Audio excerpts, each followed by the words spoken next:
racially motivated police brutality is a myth. Okay, so let's get into that. Not only are we using this death, right, and allowing it to cause these riots and protests, pretending this was some upstanding citizen in the Black community who was tackled down and killed for no reason, right? Not only are we allowing it to inspire riots in which Black people are dying, in which actual upstanding Black citizens are dying. Case in point, I'm sure you guys have all now seen David, the sheriff that just was shot and killed because he was trying to protect a pawn shop. Please look him up if you haven't seen it. I'm blanking on his last name. His first name is David, who was shot and killed for trying to protect a pawn shop from looters, an upstanding citizen, an actual head of a police. He was the head of a police his entire life, 77 years old, did everything right? So we now have to kill upstanding Black citizens because a non-upstanding Black citizen, a career Black criminal, died. Now, did he deserve to die in that manner? No. I can't say it enough. No, he didn't deserve to die in that manner. But I will be damned if the rest of us upstanding Black citizens have to suffer because of this incident that rarely ever happens in America. So here are some numbers for you people that are still believing that police brutality is a real, racially motivated police brutality is a real thing. First and foremost, okay, you have a 25% higher chance as a violent white criminal of dying at the hands of a police officer than you do as a Black criminal. Last year, a total of 9 unarmed black men were killed by police officers and 19 white men were killed by police officers. For those of you that aren't good at mathematics, right, you might be thinking, oh, but Candace, white people represent 60% of the population and Black people represent just 13% of the population. It doesn't matter what percentage of the population you represent. It matters what percentage of the violent criminal community you represent. And unfortunately, Black community commits a disproportionate amount of crimes compared to the white community. Let me tell you, 6% of the population, right? Black men, 6% of the population account for 44% of all murders in this country, according to 2018 statistics. That is what you call a gap. And yet white people who represent 60% of the population, we represent 13, Black men are 6%, only represent 50% of all the murders, right? That makes no sense. That makes no sense. A 6-point variation in a community where we are extreme minorities. We commit 50% of all violent offenses, evenly split, and we're only 13% of the population, okay? So we have a lot more encounters with police officers. And don't say the police officers are coming around because we're Black. I'm talking about violent criminals. I'm talking about murder, 44% of murders, okay? You want to talk about real statistics? The police officers have way more to be fearful of in the Black community than the other way around, okay? We commit, on average, a police officer is 18 and a half times more likely to be killed by a Black person than the other way around.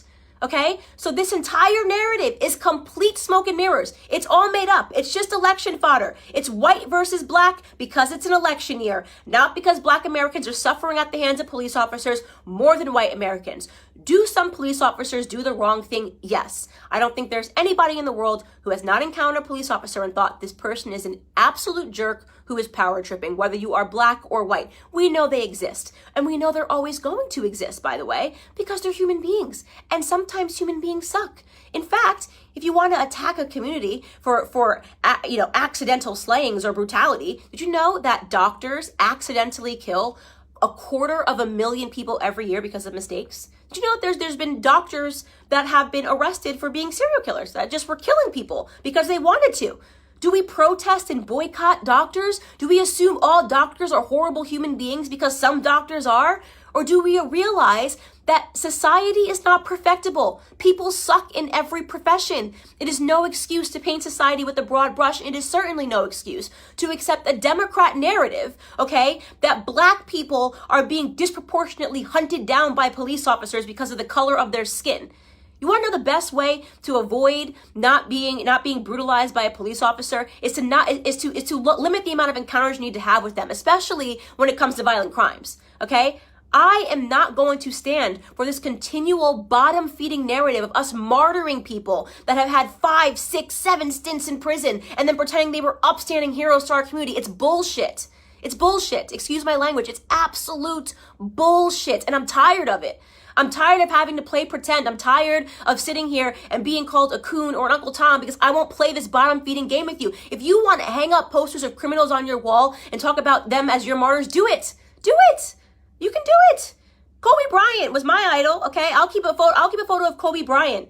You can keep one of George Floyd and pretend he was an upstanding human being that just once or twice put a gun across a pregnant woman's belly. Could you imagine that woman right now? That black woman, by the way, right? Watching everybody pretend this person was an upstanding human being who just at the age of 42 and 5 prison stints was going to get his life together.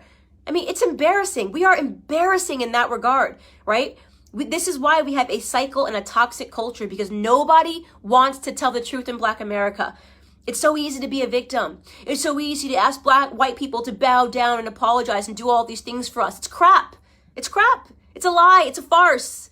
Our biggest problem is us, okay? It's why we don't talk about it when black on black crime happens. It's why we don't talk about it when 40 black people are killed in one weekend during Memorial Weekend in Chicago. We don't want to talk about any of that stuff. We don't want to talk about Baltimore. We don't want to talk about New Jersey. We don't talk about any of these places where black people are being slaughtered by other blacks, because that would mean that we had to be personally accountable, right? That would mean personal responsibility. We don't do personal responsibility in our community. We don't do it. We blame white people, right? We only point a camera to white people when they do something, even though we do it at a way higher rate to ourselves, right? We celebrate our drug dealers. We're the only community, right, that would ever create hashtags to free people from prison because they committed crimes, like free Meek Mill, free this rapper, free this rapper. How hard is it to not spend multiple times in prison? How difficult is that? Is that too hard for us?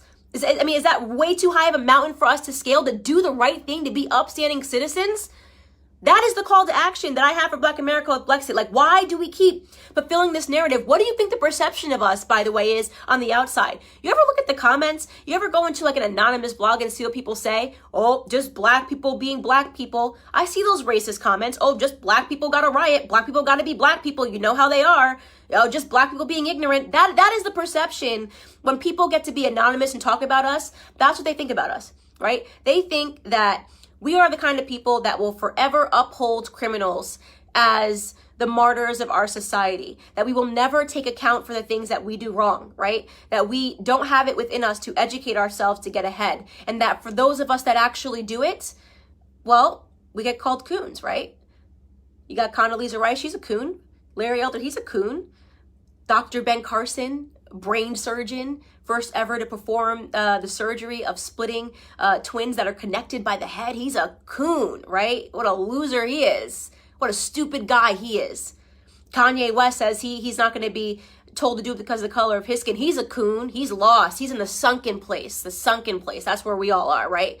Because we demand more and we will get more out of this society, because we're going to get ahead, right?